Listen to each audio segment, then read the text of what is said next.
Oke, kita lanjut lagi. Sekarang kita coba untuk implementasi algoritma di atas itu untuk data iris, data yang sebelumnya juga kita coba, yaitu data iris ini terdiri atas 3 tipe, yaitu setosa, versicolors, dan virginica. Jadi yang fiturnya itu ada fetal, ada sepal length, kemudian disimpan ke dalam 150 kali 4 matriks gitu. Jadi matriksnya dalam bentuk array 150 kali 4. Nah, untuk mengimplementasikan apa yang kita buat sebelumnya itu ke dalam ke dalam data yang besar, ya tinggal pertama tentu load data dulu. Kita load dulu datanya. Jangan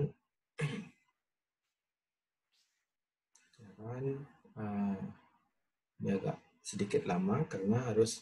Nah, ini datanya, ini variabelnya, sepal length, sepal width, kemudian petal length dan petal width. Ini adalah kelasnya. Kelas setosa itu sekian, kelas setosa itu sekian, datanya sekian. Maka berikutnya kita melakukan load library yang kita gunakan, kemudian kita pisahkan dari data yang diberikan itu menjadi data training dan testing. Dan ini penting diperhatikan, kalau datanya cukup banyak, itu biasanya kita pakai 70 versus 30%. Jadi 70 training, 30% testing. Kalau datanya kecil, itu 90 berbanding 10. Besar itu artinya gini, kalau per kelas itu datanya bisa mewakili populasi sangat besar, itu bisa kita bagi 70 banding 30. Tapi kalau populasinya nggak nyukupi, itu 90 banding 10. Di sini kalau kita lihat kan ada 3 kelas saja, datanya kita 154, kurang lebih bisalah kita bagi menjadi 70 berbanding 30. Karena satu setosa itu bisa punya lebih dari 30 sampel. Itu bisa kita bagi 70 berbanding 30. Nah, langkah pertama adalah setelah kita load, datanya ini load, kemudian saya load library yang kita butuhkan sama dengan di atas, kita load confusion matrix, classification report, dan seterusnya. Fungsi yang tadi kita report itu bisa kita pakai lagi.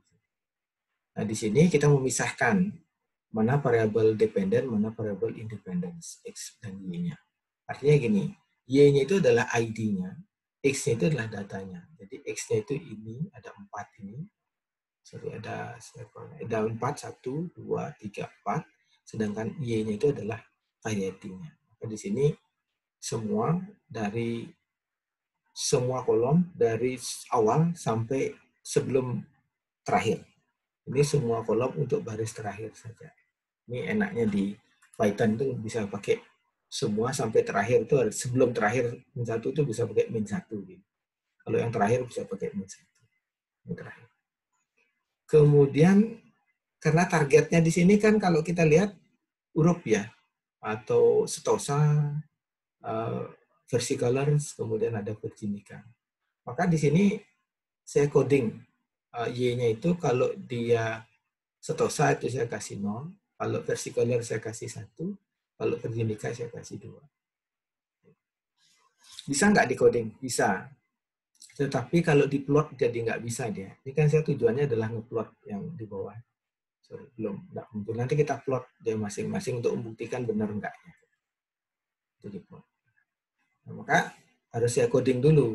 Karena kalau basic plotting itu hanya mengenali data numerik, bukan data teks. Kalau ini kan ID-nya teks.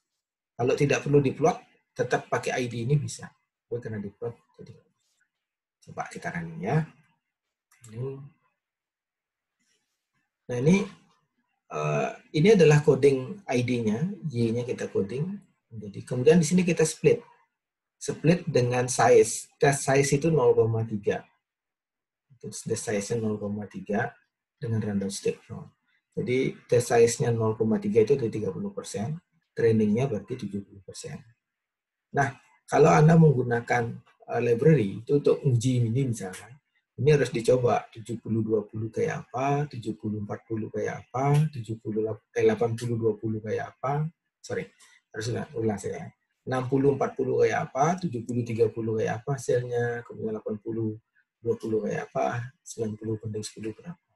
Itu dibandingkan, kira-kira mana data akurasi yang paling tinggi.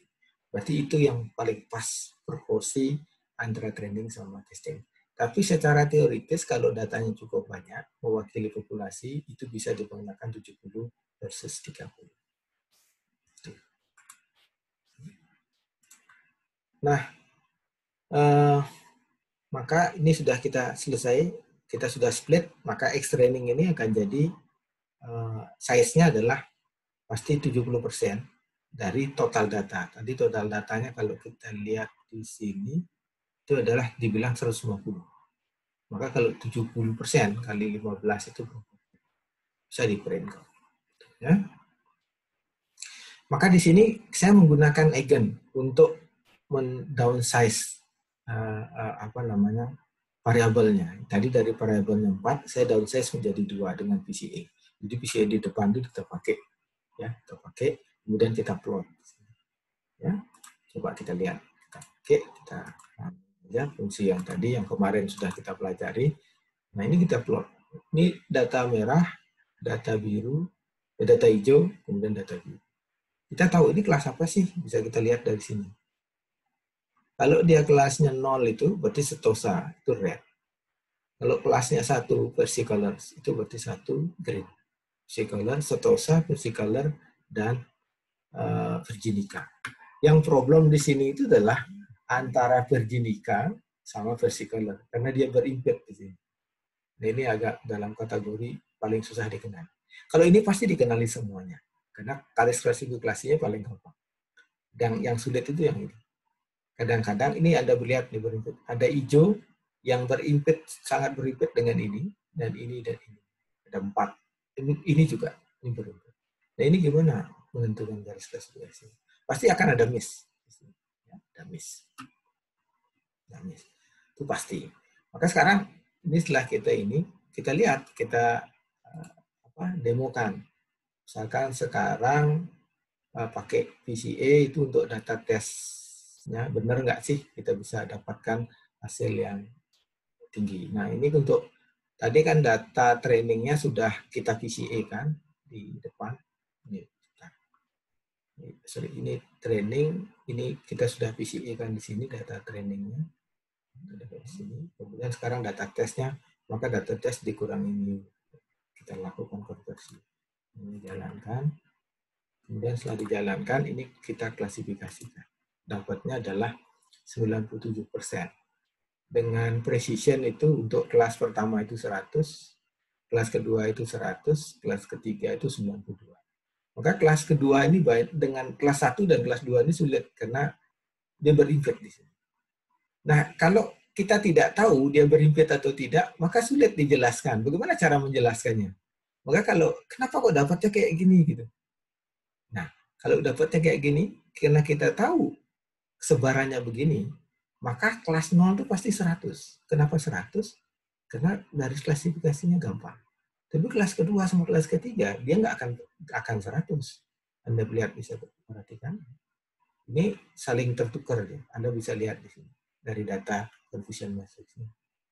Jadi ada data kelas ketiga itu salah dikenali sebanyak 1 sebagai kelas kedua. Kelasnya 012 ya. Ada data kelas kedua, itu dikenal sebagai kelas ke-1 sebanyak 1. Maka dia menghasilkan ini. Ini kalau di rata-rata, kira-kira sekitar akurasinya 0,98 di rata-rata. 98 itu didapat ini di 2 digit ya. 97 kan kalau 2 digit jadi 98. Nah itu bisa Anda hitung. Mudah di sini kalau pakai ini. Nah sekarang kalau kita gambar, betul nggak sih gitu? Kita gambar garis klasifikasinya. Ini agak lama. Kenapa lama? Karena KNN itu tidak melakukan training sebetulnya. Dia cuma membuat matching, membuat cocokan aja kelas ini dan ini. Maka dia lama prosesnya. Lama baru selesai. Kemudian kita plot. Nah, coba Anda perhatikan. Klasifikasi untuk antara kelas 0 dan kelas 1, 2 itu gampang. Maka ini pasti 100 semua. Yang ini kemudian Anda perhatikan, ada garis lekuk-lekuknya ini. Ada data yang dikenali ke atas, ada yang data dikenali. Ini ada lewat 1. Maka kalau ini, data ini tuh bisa kita gunakan untuk menjelaskan ini. Lebih mudah nanti kalau kita jelaskan. Kalau tidak bisa digambarkan seperti ini, maka kita sulit menjelaskan kok bisa seperti ini. Maka penting sekali kalau Anda dapat suatu ketika nanti melakukan penelitian yang kaitan dengan pengenalan pola, kalau dapat data jelek itu paling gampang itu harus diilustrasikan dengan gambar. Ya, dengan gambar. Maka gambar ini saya dapat dari spesifikasinya seperti ini. Sekarang coba kita lihat SPM ya. SPM dengan data yang sama dengan yang tadi. Nah, di sini C-nya saya kasih 100. C-nya 100. Lalu parameter C-nya kita kasih 100. Coba kalau kita kasih 1 gitu. Apa hasilnya? 1 dulu kita coba ya. Nanti kita coba 100. Dan kalau 1, mungkin Anda bertanya, apakah di sini tidak diperlukan untuk melakukan splitting, Pak? Gitu. Enggak, karena splittingnya sudah kita lakukan di depan. Jadi splittingnya splittingnya kita lakukan di sini. Ya, di depan. Maka di bawah tidak perlu splitting lagi. Tinggal dipakai.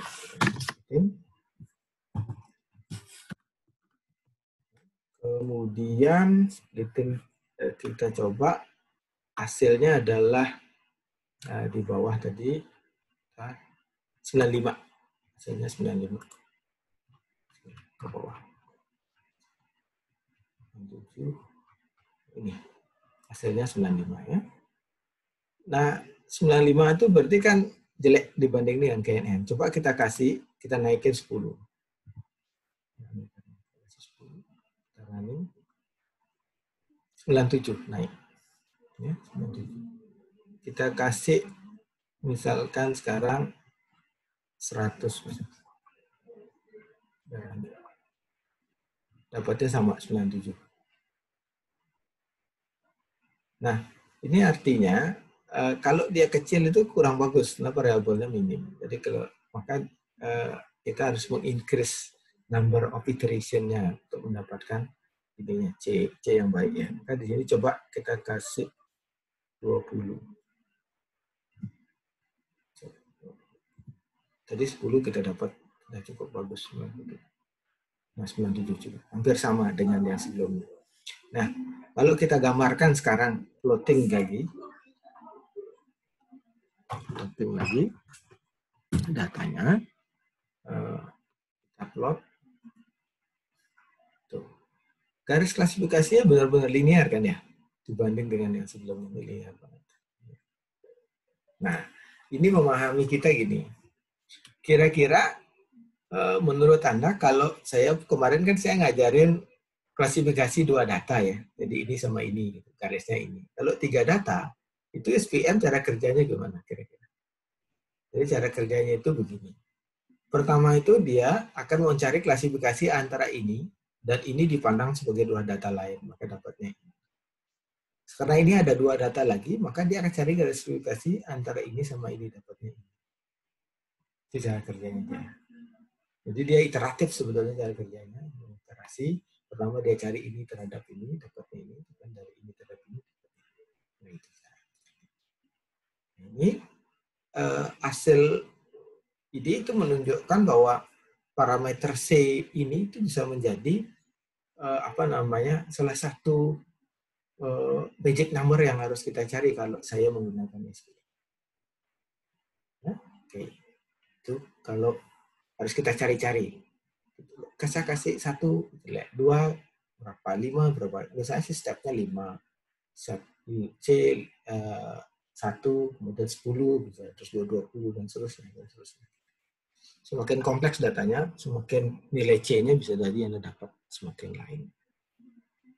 Nah, berikutnya untuk naive bias, coba kita ulang. Tadi kita ingin membuktikan perilakunya terhadap data yang besar dengan data yang kecil. Dari data yang kecil dia salah, apakah di sini dia berhasil nggak? Coba kita lihat, kita running ini. Nah, ini bisa kita lihat. Ini datanya itu bisa mendapatkan 97 untuk data yang besar. Artinya, kalau kita lihat dari sepintas ini data dibandingkan dengan data yang kecil sebelumnya, itu datanya menghasilkan suatu klasifikasi yang tidak tepat. Tapi kalau dilihat di sini, itu bisa menghasilkan performance yang hampir sama dengan kedua klasifikasi sebelumnya yang berhasil. KNN juga berhasil 97, ini juga berhasil 97, dan ini juga berhasil 97. Coba kita lihat garis klasifikasinya ini yang penting juga kita tahu. Kita lihat, dapatnya ya non-linear, bisa non-linear. Nah ini, kalau ini ada data di sekitar ini bisa ambigu dia sekitar ini. Tapi kalau ini bagus dengan hari ini. Jadi ada hyperplane-nya itu jelas di sini. Kalau ini dia bisa bergabung yang. Nah, ini bisa kita lihat dari data percobaan data kita yang kecil tadi dengan data yang besar. Ternyata kalau naik bias itu cocok untuk data yang besar. Maka sebelumnya saya bilang, kalau naik bias itu Anda punya data yang banyak sekali. Itu naik bias itu sangat bagus. Bagus sekali, sehingga dia bisa menghasilkan akurasi yang sangat tinggi. Bahkan ini kalau datanya sangat banyak, kemungkinan ini juga field-nya tinggi. Atau kelasnya banyak misalnya. Ini field-nya tinggi. KNN juga demikian, field-nya juga bisa tinggi sekali. Coba kita lihat ya, kita bisa bandingkan kok. Kebetulan KNN di sini, ini kita pakai K-nearest-nya 1 kalau saya nggak salah tadi. Ya, betul. K-nearest-nya 1. Coba kita pakai, karena dia 3 kelas, kita pakai misalkan saja 5. 3, 3, 3, 2, 2, 1. Ya, bisa. Ini kita pakai 5 ya. Coba kita tes. Hasilnya turun enggak? 97 juga ya.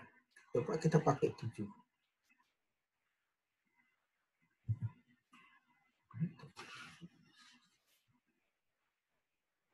Tetap 97. Kita running. Nah, garis progresinya masih tetap. Masih bisa.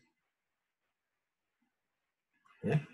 Nah, ini artinya walaupun kita naikkan K-nya, kadang-kadang teoritisnya KNN itu ya, kalau naik K-nya, itu klasifikasinya jadi jelek. Tapi di sini relatif tidak berubah. Coba kita kasih 9 misalnya. Tetap 97 ya. Relatif stabil deh. Nah, datanya mungkin karena kita turunkan. Ini garis klasifikasinya lebih sedikit.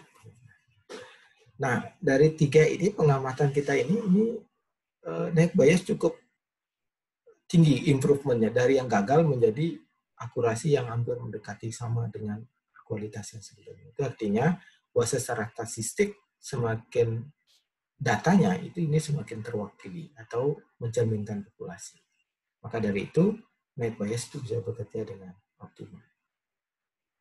Nah, itu yang bisa saya sampaikan tentang demo hari ini. Salah satu code from the scratch ini adalah untuk KNN. Jadi bisa Anda nanti bisa saya share juga di code yang cluster ini biar bisa Anda pelajari. Kira-kira kalau KNN itu gini cara kerjanya. Kalau Anda mau bikin yang lain secara scratch bisa kok. Tinggal Anda bisa cari di kelas Python itu sangat banyak yang bisa Anda tiru gitu ya. Nah, kira-kira itu yang bisa saya jelaskan. Mungkin ada pertanyaan? Bisa diikuti enggak? Halo? Masih bisa kayaknya, Pak. Masih bisa. Oke, kalau ya, penjelasan masih. tadi ya. Ya, bisa ya. Jadi nggak ada pertanyaan. Kalau enggak ada, kalau misalkan ada pertanyaan, misalkan setelah nanti videonya akan saya upload lagi di YouTube, kemudian saya kasih linknya di Berajah. Kalau ada pertanyaan, Anda bisa kirim pertanyaan lewat buka aja forum di situ bisa, atau lewat komennya di YouTube bisa. Nanti kena komen itu akan masuk ke email saya, nanti akan saya kirim. Ya. Ya, Pak. Ya, kira-kira itu hari ini. Nah, dari beberapa code example yang saya berikan, kira-kira tugas besarnya kan enggak menjadi selalu ribet kan. Anda bisa meniru code saya, Anda otak-atik, terserah Anda mau cari apanya gitu kan, bisa kan ya. Tinggal pelajari sedikit code ini aja, Python aja kalau ini sih. Ya, enggak ada ya sesuatu yang. Oke. kira-kira itu hari ini sampai ketemu minggu depan. Mohon maaf dulu sebelumnya, karena ini puasa. Apakah keberatan nggak kuliahnya jam 4 ya? Enggak, Pak.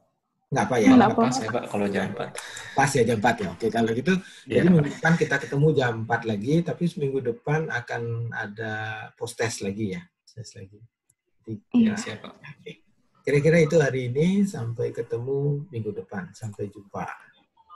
Bye. Terima Jaga kasih, Pak. kesehatan. Terima kasih, Pak. Jangan lupa minum vitamin dan jaga kesehatan. Oke? Enggak, Pak. Terima kasih. Iya, Pak.